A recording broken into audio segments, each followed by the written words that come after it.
Good evening बच्चों। Good evening sir. हाँ तो बच्चों देखो, कल हमारा जो टॉपिक चल रहा था भाषा, व्याकरण, लिपि, बोली, इनके परिचय की चर्चा चल रही थी, जो हमारे एग्जाम में 2 नंबर का आता है। तो वो आज हमारा कंप्लीट हो जाएगा। यदि आपको कोई समस्या हो तो उसे अभी शेयर कर दे तुरंत, वरना मैं आगे टॉपिक को लेकर चल रहा हूँ। ठीक है, चैट कर दें आप फटाफट से। किसी कोई समस्या? कल के मैटर में जो हमने कल पढ़ा था उसमें किसी को कोई दिक्कत हो तो बताएं। किसी को कोई समस्या नहीं है? ठीक है, आगे चलते हैं हम। तो देखिए, आज का हमारा मैटर स्टार्ट कर रहा हूं मैं। आज की क्लास स्टार्ट हो रही है आपकी, और इसमें हमने कल पढ़ लिया था भौगोलिक दृष्टिकोण, आधा पढ़ लिया था, आधा बच रहा है। तो देखो, स्टार्ट कर रहा हूं उसको मैं कि भौगोलिक दृष्टिकोण के अनुसार हम बात कर रहे थे कि जो हमारी हिंदी भाषा है वो कितने राज्यों में और कहाँ कहाँ वो बोली जाती है, तो उनकी चर्चा हमने करी थी। तो मध्य देशीय भारत की बात आई थी कि मध्य देशीय भारत के अंदर हिंदी का बोलबाला है राजस्थान, हरियाणा, राजस्थान, हरियाणा, उत्तर प्रदेश, मध्य प्रदेश, दिल्ली, हिमाचल प्रदेश, झारखंड, छत्तीसगढ़, बिहार, अंडमान निकोबार द्वीप समूह। इन सभी स्थानों पर हिंदी सर्वाधिक लोगों के द्वारा बोली जाती है, सर्वाधिक बोली जाने वाली भाषा है। ठीक है, इसके बाद हम आगे बात कर रहे हैं। तो देखो, अब हिंदी भाषा की उपभाषाएं और बोलियों की हमने चर्चा कर ली थी। क्वेश्चन एग्जाम में पूछ लिया जाता है कि हिंदी भाषा की कितनी उपभाषाएं और कितनी बोलियां होती हैं। तो हमारा आंसर होगा 5 उपभाषाएं और 18 बोलियां होती हैं। ठीक है, अब वो 5 उपभाषाएं और 18 बोलियां कौन कौन सी हैं, इनकी बात हम करने वाले हैं। तो पहली उपभाषा है पश्चिमी हिंदी। पश्चिमी हिंदी जो होती है वो अपभ्रंश के शौरसेनी रूप से आई है, और इसकी पहली जो बोली है वो ब्रज है। ब्रज आप सभी जानते हैं कहाँ पर बोली जाती है, आगरा, मथुरा और धौलपुर में बोली जाती है। सबसे अच्छी मीठी बोली ये मानी जाती है। ठीक है, सेकंड जो बोली है बुंदेली है। बुंदेली बुंदेलखंड की बोली है, बुंदेलखंड के राजाओं किस टाइम की बोली है। झांसी और ग्वालियर जैसे स्थान भी यहाँ पर आते हैं। ठीक है, एमपी के। उसके बाद बांगरू। बांगरू आप सभी जानते हैं हरियाणा के अंदर बोली जाती है, और हरियाणा के जितने भी जिले लगभग सभी जिलों में इसका बोलबाला है। नेक्स्ट बोली हमारी पश्चिम हिंदी की कन्नौजी, और कन्नौजी कन्नौज क्षेत्र, इटावा, फर्रुखाबाद, ये यूपी के जिले हैं, यहाँ पर ये बोली जाती है यूपी के जिलों में। ठीक है, उसके बाद हम आगे बात करें तो देखो, अब है खड़ी बोली। ये खड़ी बोली जो है ये हमारे लिए सबसे ज्यादा महत्वपूर्ण इंपोर्टेंट है। इसको कौरवी भी कहते हैं। कौरवी क्यों कहा कहते हैं इसको भाई? क्योंकि कौरव प्रदेश के अंदर ये बोली जाती है। ठीक है, कौरव प्रदेश के अंदर ये बोली जाती है। अब वो कौरव प्रदेश के अंदर कौन कौन से एरिया आते हैं, तो मेरठ, सहारनपुर, दिल्ली, मुरादाबाद जैसे एरिया यहाँ पर आते हैं। ठीक है, उसके बाद हम आगे चर्चा करें शौरसेनी अपभ्रंश का दूसरा रूप, और उस दूसरे रूप से कौन सी भाषा निकली, राजस्थानी। और राजस्थानी की भी बात करें यानी हमारे राजस्थान के अंदर कौन कौन सी बोलियां प्रमुख रूप से आई हैं, तो इसमें पहली है मेवाती। मेवाती आप सभी जानते हैं कि अलवर और भरतपुर की है। ठीक है, यहाँ पर ये बोली जाती है प्रमुख रूप से। सेकंड हमारी ढूंढाड़ी है, जिसे हम जयपुरी भी कहते हैं, और ये ढूंढाड़ी या जयपुरी ये जयपुर और टोंक के अंदर बोली जाती है। यहाँ तक सभी को क्लियर है? उसके बाद हम आगे बात करें तो देखो, मालवी।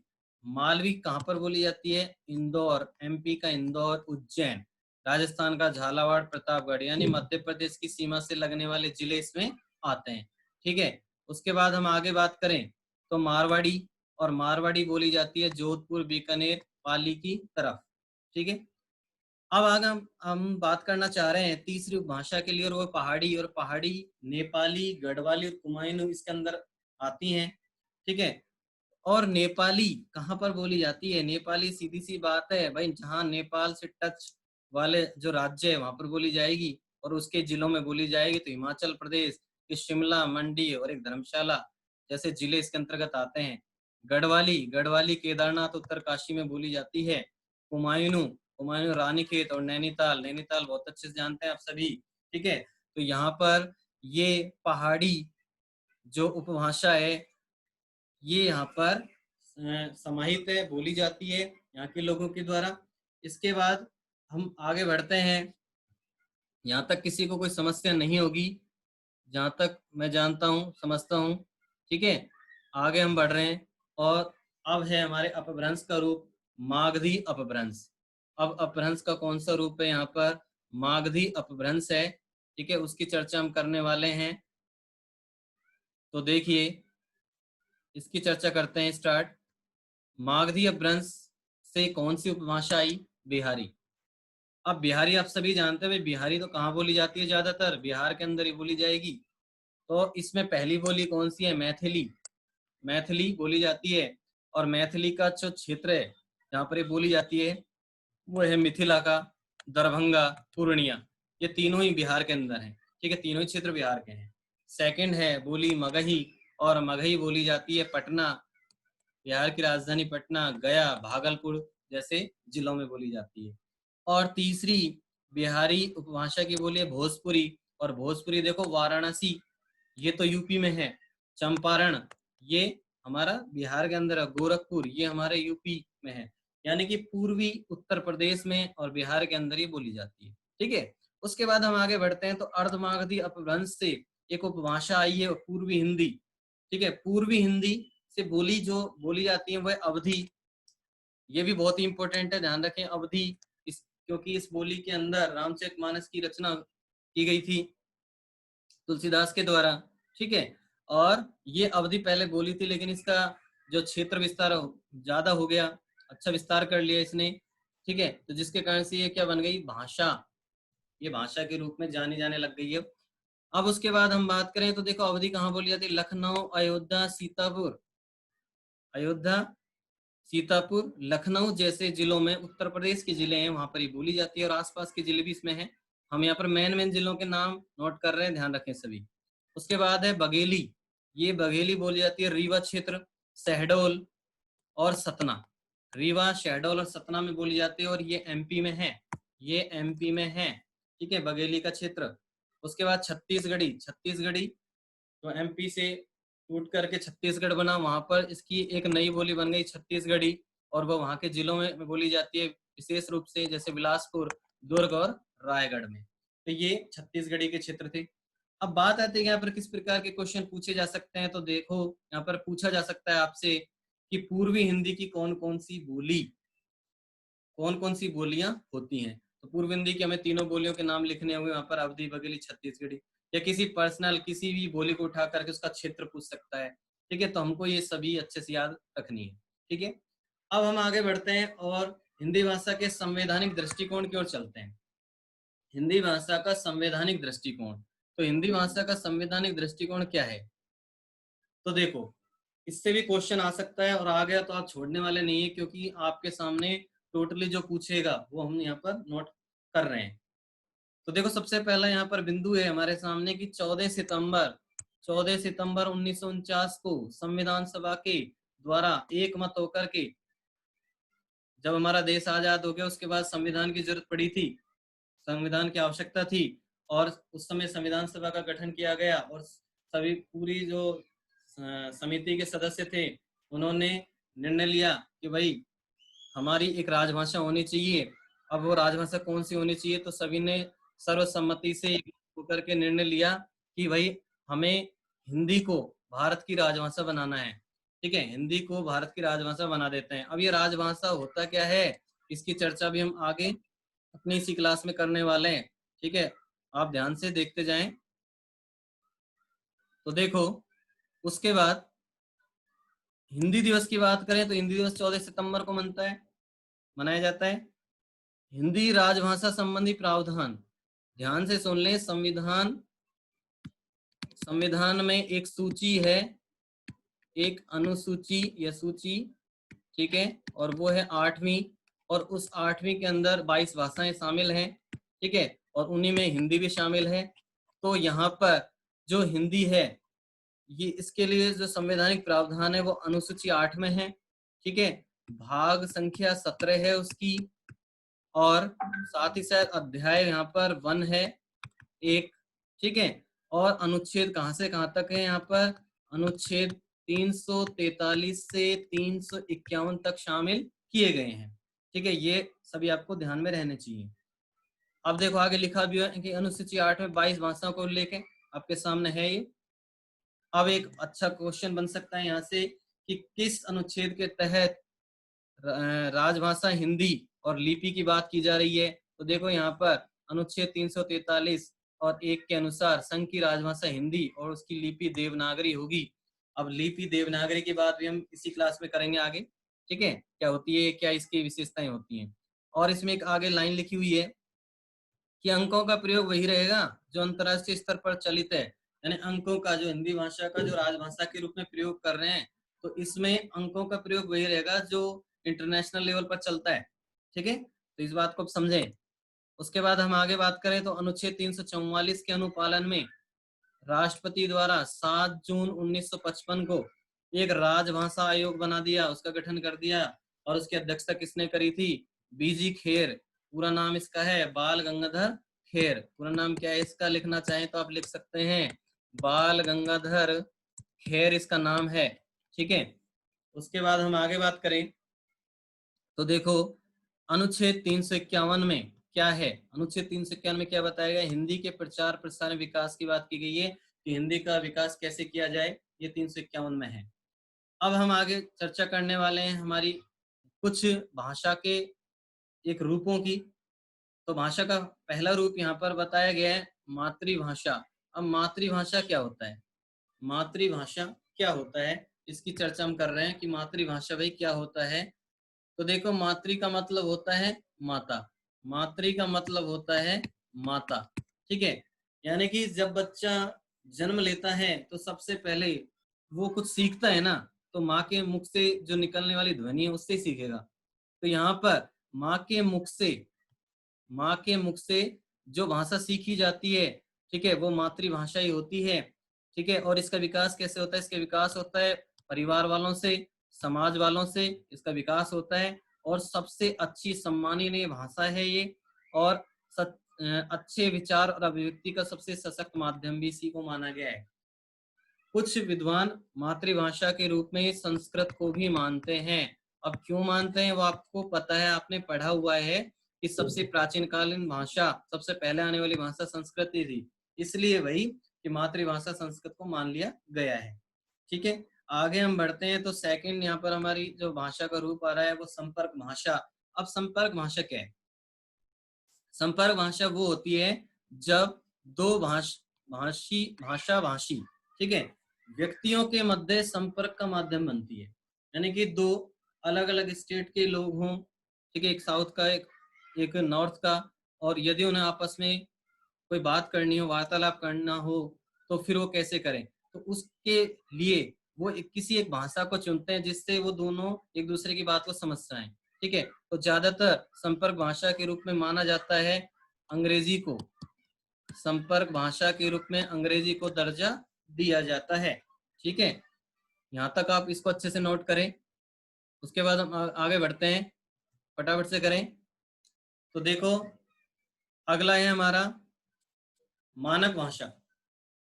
मानक भाषा की बात करें तो मानक भाषा क्या होती है भाई, तो देखो मानक भाषा होती है हमारी ऐसी भाषा, ऐसी भाषा जिसका मानकीकरण कर दिया गया हो, ठीक है, जिसका मानकीकरण कर दिया गया हो, जिसका एक परिनिष्ठित रूप निश्चित कर दिया गया, वो होती है हमारी मानक भाषा, ठीक है। मानक भाषा जैसे हमारी कौन सी है, हमारी खुद हिंदी है, ठीक है, इसे हम खड़ी बोली हिंदी भी बोल सकते हैं, ठीक है। हमारी जो वर्तमान काली हिंदी जो हम बोलते हैं ना, वो खड़ी बोली हिंदी है हकीकत में, ठीक है, तो वो मानक भाषा के रूप में यहाँ पर स्थापित है।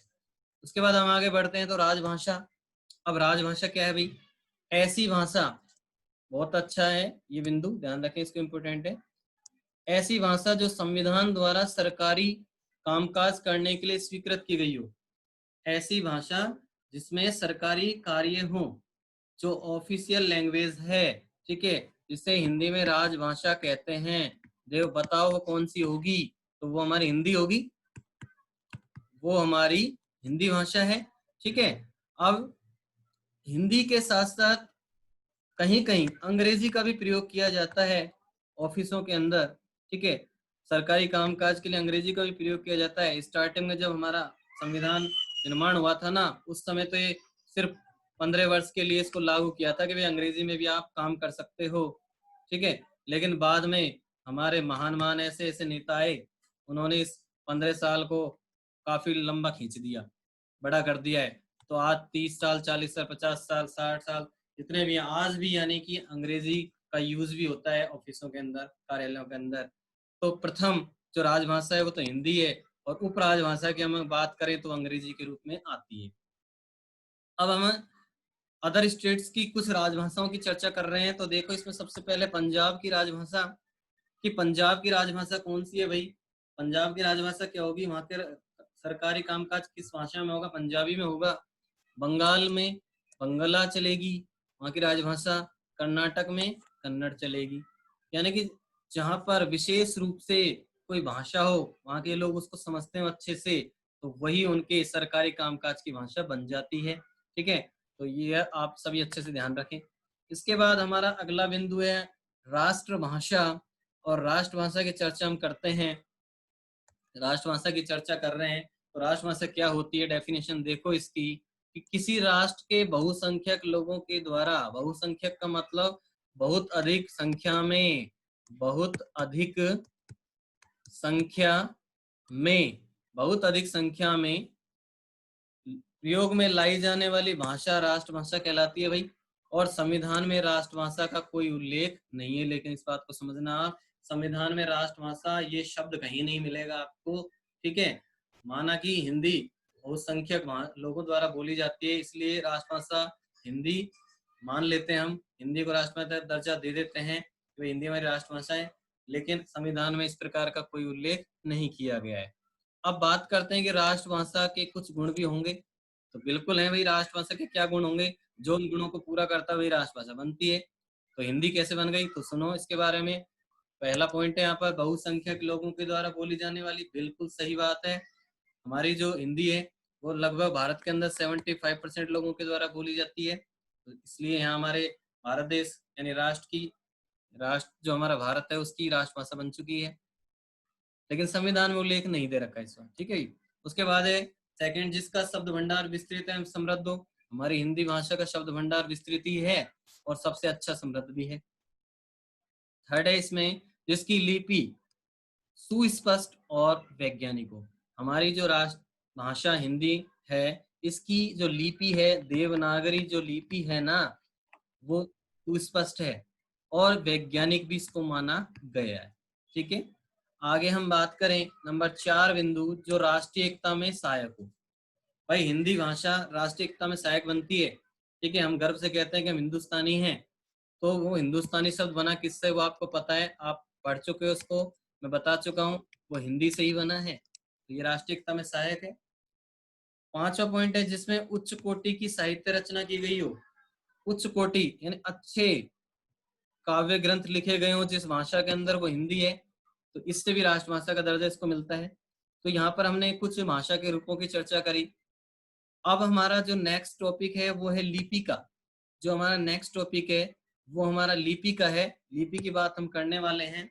लिपि क्या होती है? क्वेश्चन सीधा सीधा पूछा चला जाता है कि भाई लिपि किसे कहते हैं। तो आपको सीधा सीधा उसका आंसर लिखना है, उसकी डेफिनेशन लिख कर आनी है कि भाषा की ध्वनियों को जिन लेखन चिन्हों में लिखा जाता है उसे लिपि कहते हैं। फॉर एग्जाम्पल, आपके सामने जो कुछ आप देख पा रहे हो, ये एक लिपि में ही लिखे गए हैं। ठीक है, यहाँ पर ध्वनि संकेत चिन्ह ये हैं, ये लेखन चिन्ह तो हैं। और ये कौन सी लिपि में लिखे गए हैं ये आपको पता ही होगा, ये देवनागरी लिपि में लिखी हुई जो ध्वनि है वो है। ये जो लैंग्वेज हमारी हिंदी है, इसकी लिपि देवनागरी ही है। तो इसकी परिभाषा आप ध्यान रखें। अब बात करते हैं कि भाई देवनागरी लिपि के हिंदी हिंदी के लिए है और लैंग्वेज के लिए नहीं, और भाषाओं के लिए नहीं। नहीं, देखो, संस्कृत के लिए भी है, हिंदी तो है ही, मराठी, कोंकणी, ठीक है, गोवा की कोंकणी और नेपाली, इन सब जो भाषाएं हैं इन सब भाषाओं की लिपि भी देवनागरी है। ठीक है, उसके बाद हम आगे बात करते हैं। तो देखो अब देवनागरी लिपि की उत्पत्ति यानी इसकी व्युत्पत्ति कहाँ से हुई भाई, तो ये बहुत ही अच्छा क्वेश्चन, ब्राह्मी लिपि से हुई है। ठीक है, देवनागरी या नागरी लिपि भी बोल सकते हैं इसको, इसकी उत्पत्ति हुई थी ब्राह्मी लिपि से। ठीक है, इसके बाद अंग्रेजी भाषा की लिपि रोमन है और उर्दू भाषा की है फारसी। अब आपको यहाँ पर उर्दू की जो लिपि फारसी है उसके कुछ मैंने संकेत चिन्ह यहाँ पर दे रखे हैं, देखो गौर से देखो आप इसको। ठीक है, कुछ इस टाइप की फारसी भाषा जब लिखी जाती है तो उसकी लिपि में इस प्रकार के हमको अक्षर ये शब्द दिखाई देते हैं। ठीक है, आगे हम बढ़ते हैं तो देखो पंजाबी, पंजाबी की जो लिपि होती है होती है गुरुमुखी। पंजाबी की जो लिपि होती है वो गुरुमुखी होती है और गुरुमुखी लिपि में जो हमारे अक्षर और शब्द बनते हैं वो इस टाइप के बनते हैं कुछ। ठीक है, इनको भी मैंने आपको यहाँ पर प्रदर्शित कर दिया है ताकि आप अच्छे समझ लें कि गुरुमुखी के अक्षर कैसे होते हैं, गुरुमुखी के अक्षर वर्ण कैसे होते हैं, फारसी के कैसे होते हैं, हिंदी के तो देख ही रहे हैं। ठीक है, तो देखो ये थी लिपि की कुछ चर्चा और अब अगला हमारा टॉपिक है देवनागरी लिपि की विशेषताएं। तो देखो हम इसके बारे में चर्चा करते हैं। इसमें हमको 4 विशेषताएं कम से कम याद होनी चाहिए। मैंने यहाँ पर आपके सामने 6 लिखी हुई हैं, कम से कम इनमें से कोई भी 4 हमको याद होनी चाहिए। तो देखो फर्स्ट है कि देवनागरी लिपि बाएं से दाएं की ओर लिखी जाती है। देवनागरी लिपि किस दिशा से किस दिशा की ओर लिखी जाती है, तो देखो बच्चों यहाँ पर बाएं से, बायां हमारा कौन सा हैंड होता है, बायां हमारा left hand, left to right लिखी जाती है। और जैसा कि आप अपनी स्क्रीन पर देख ही रहे, ये जो मैंने लाइन यही वाली हम इसको लेकर चलें, ये जो लिखी हुई है ना, ये यहाँ से स्टार्ट हो रही है और यहाँ तक चल रही है, यानी कि इस तरीके से चल रही है। जबकि उर्दू की जो फारसी लिपि होती है ना वो उल्टी चलती है। ठीक है, वो दाएं से बाएं चलती है। दूसरा पॉइंट इसमें कि इस लिपि में शिरोरेखा का प्रयोग होता है। शिरोरेखा, शिरोरेखा का मतलब सिर पर रेखा, सिर पर पकड़ी है वही इसके देवनागरी लिपि है ना, इसके जो अक्षर ये वर्ण होंगे ना सबके सिर पर पकड़िए। ठीक है, देखो यहाँ ले है खे न, अब इसमें सबके ऊपर क्या है, ये सिरोरेखा का प्रयोग किया गया है इस प्रकार की। समझ गए सभी सिरोरेखा क्या होती है। ठीक है, आगे हम बात करें तो देखो वर्णों की आकृति और बनावट समान होती है। ठीक है, वर्णों की जो आकृति और बनावट इसकी सेम होगी, कभी बुक को अच्छे से गौर करके देखना तो बनावट आकृति समान होगी। ठीक है, उसके बाद चौथा पॉइंट है प्रत्येक ध्वनि के लिए एक चिन्ह होता है। प्रत्येक ध्वनि के लिए एक पर्सनल चिन्ह होता है। ठीक है, और 5वें नंबर की हम बात करें तो उच्चारण व लेखन में एक रूपता होती है, यानी कि जैसा हम उच्चारण करते हैं किसी भी वर्ण का या किसी भी शब्द का तो सेम उसको ऐसे लिखते हैं। ठीक है, अब जैसे यहाँ पर मैं 2 शब्द लिख रहा हूँ अंग्रेजी की, एक मैंने लिख दिया पुट और ये लिख दिया BUT बट। देखो दोनों में ही यू मध्य में है, बीच में है, लेकिन दोनों का उच्चारण अलग अलग है। लेकिन हिंदी में ऐसा नहीं होता है, जो जैसा बोलेंगे तो उसको वैसे ही हम लिखते हैं। ठीक है, आगे छठा इसमें बिंदु है कि यह वैज्ञानिक लिपि की श्रेणी में भी इसको रख सकते हैं। अब देखो वैज्ञानिक लिपि की श्रेणी में कौन सी भाषा को हम रखते हैं, तो वैज्ञानिक लिपि की श्रेणी में हम उस भाषा को रख सकते हैं भाई जिसके अंदर दोष कम से कम हो। प्रत्येक लिपि के अंदर दोष होते हैं दोस्तों, भाई इंसानों में भी होते हैं। तो यहाँ पर लिपि की तो बात ही हम क्या करें, तो लिपि में भी दोष होंगे कहीं ना कहीं, लेकिन बाकी लिपियों की अपेक्षा हम बात करें तो देवनागरी में कम होते हैं, इसलिए हम इसको वैज्ञानिक लिपि भी कह सकते हैं। ठीक है, यहाँ तक आप इसको फटाफट से नोट कर लो। उसके बाद हम आगे बढ़ रहे हैं और देखो फटाफट नोट कर लिया आपने,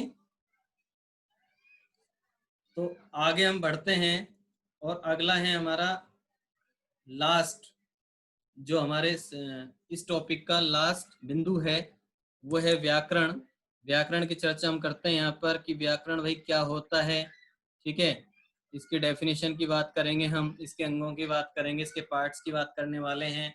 तो सबसे पहले देखो कि भाई व्याकरण ये जो शब्द है इसका यदि हम शाब्दिक विच्छेदन करें, इस शब्द का विच्छेद करना चाहें तो क्या बनेगा, तो बनेगा व्याकरण।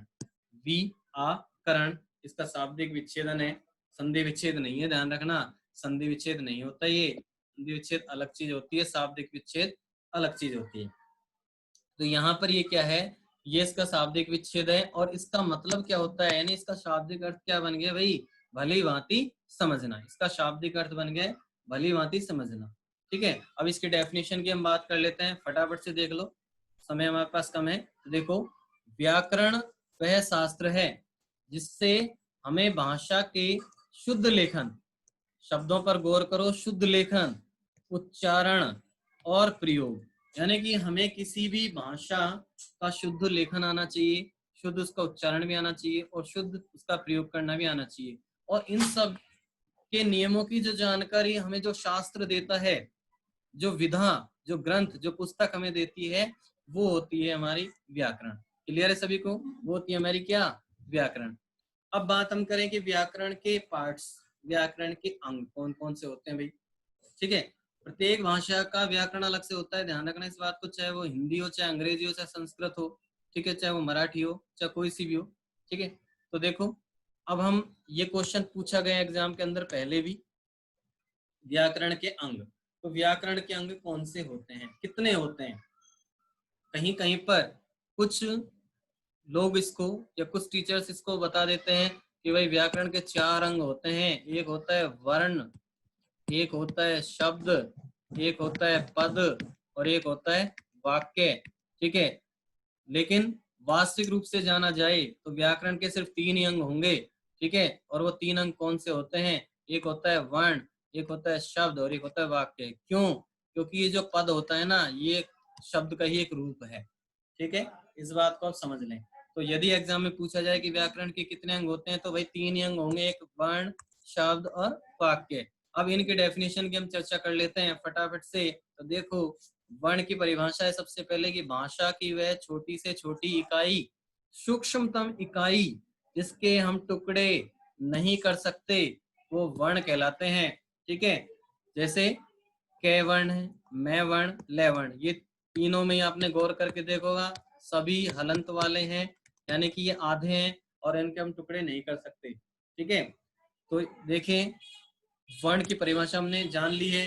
वर्ण से ही निर्माण होता है शब्द का, वर्णों से शब्द का निर्माण होता है। इसकी डेफिनेशन क्या है कि 2 या 2 से अधिक सार्थक वर्णों के मेल से शब्द का निर्माण होता है।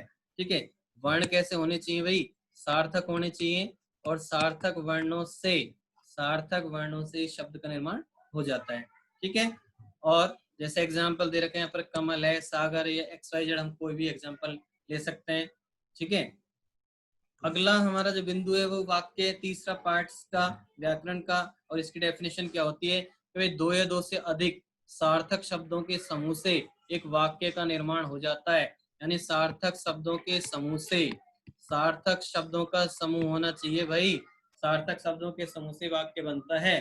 ठीक है, एग्जाम्पल देखो, कमल, सुंदर, पुष्प है, यानी कि इसमें जितने भी ये जो शब्द आए, वर्ड्स आए हैं, सभी सार्थक हैं। सार्थक का मतलब होता क्या है, सार्थक का मतलब होता है जिसका अर्थ निकलता हो, और जिसका अर्थ नहीं निकलता ना, वो बन जाता है निरर्थक, वो बन जाता है हमारा निरर्थक। ठीक है, इस बात को आप समझ गए। तो व्याकरण के तीनों पार्ट्स आप समझ चुके होंगे।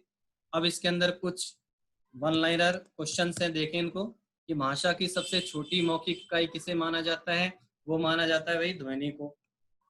भाषा की सबसे छोटी इकाई ध्वनि है। भाषा की सबसे छोटी लिखित इकाई वो वर्ण है। ठीक है, और अर्थ के आधार पर छोटी इकाई वो हमारा शब्द है। ठीक है, और भावार्थ के आधार पर अगर हम छोटी इकाई की बात करें तो वो हमारा वाक्य है। तो ये वन लाइनर को भी आपको याद रखना है, एक लाइन वाले जो क्वेश्चन है इनको भी आपको याद रखना है। ठीक है, अब ये जो हमारा टॉपिक है ये लगभग पूरा हो चुका है। फिर एक लास्ट एक क्वेश्चन की चर्चा करने वाला हूं मैं, जो 2018 के अंदर पूछा गया था। ठीक है, और बहुत सारे बच्चों को कंफ्यूजन हो गया था, किसी को उसका आंसर ही नहीं पता था। वो क्वेश्चन क्या था, वो क्वेश्चन था कि खड़ी बोली, क्वेश्चन आप नोट भी कर सकते हैं, कि खड़ी बोली हिंदी ने अपना शब्द भंडार का विकास कैसे किया। कैसे किया। तो ये क्वेश्चन था कि खड़ी बोली हिंदी जो है उसका शब्द भंडार का विकास कैसे हो गया, कैसे किया उसने। तो देखो इसका सीधा सा आंसर ये है, खड़ी बोली वास्तविक रूप से हिंदी है, यानी कि हिंदी का उद्भव ही खड़ी बोली से हुआ था। ठीक है, वर्तमान कालिक हिंदी है। और इसका शब्द भंडार का विकास कैसे होगा, तो देखो इसके अंदर जो सबसे प्राचीन भाषा है संस्कृत हमारी, और साथ ही साथ इस खड़ी बोली हिंदी के समकालीन जो अन्य बोलियां थी, अन्य बोलियों से मतलब चाहे वो भोजपुरी हो, ठीक है, चाहे वो अवधी हो, चाहे वो हमारी यहाँ पर ब्रज हो, या कोई सी भी अन्य बोली हो, उनका योगदान। ठीक है, और साथ ही साथ किसका योगदान है, एक इसमें योगदान विदेशी ध्वनियों का भी है, विदेशी बोलियों का भी है, विदेशी बोलियों और भाषाओं का भी यहाँ पर योगदान है, यानी उर्दू अरबी फारसियों का भी योगदान है। तो कहने का मतलब है अगर ये क्वेश्चन ऐसे फिर से रिपीट हो जाता है तो हमें इसका आंसर क्या देना होगा, हमें इसका आंसर देना है कि भाई खड़ी बोली हिंदी सबसे ज्यादा बोली जाने वाली भाषा है। हमारे पूरे वर्ल्ड में 2800 भाषाओं के समथिंग बोली जाती हैं, जिसमें तीसरे नंबर की भाषा आती है हमारी हिंदी। ठीक है, सर्वाधिक बोली जाने वाली भाषा है। ठीक है, तो इसका विकास कैसे हो गया, इसने विकास कैसे किया अपना। तो देखो हम अकेले तो कुछ कर नहीं सकते, दूसरे की सहायता से ही हम विकास करेंगे। तो यहाँ पर इसने भी कैसे विकास किया अपना, इसने भी अन्य जो भाषाएं थी उनकी हेल्प ली, उनकी सहायता ली। ठीक है, बोलियों की हेल्प ली, विदेशी ध्वनियों की भी सहायता ली इसने, तब जाकर के इसने अपने शब्द भंडार का विकास कर लिया और आज ये सबसे श्रेष्ठ भाषाओं की गिनती में आती है। तो आपको मैंने 2018 का एक क्वेश्चन बता दिया है जो उस समय बच्चों से नहीं हो पाया था, क्योंकि उस समय किसी को ये नहीं पता था कि इतना डीपली पूछा जाएगा। ठीक है, आज लेकिन आपको बता दिया गया मैंने इस क्वेश्चन के बारे में। और यदि इससे और भी अच्छे क्वेश्चन बनेंगे तो भविष्य में जो किसी भी दिन एक क्लास ले लेंगे और उसमें इसके क्वेश्चन लिखवा देंगे। ठीक है, ये हमारा जो चैप्टर है, टॉपिक है ग्रामर का, ये समाप्त हो गया है आज।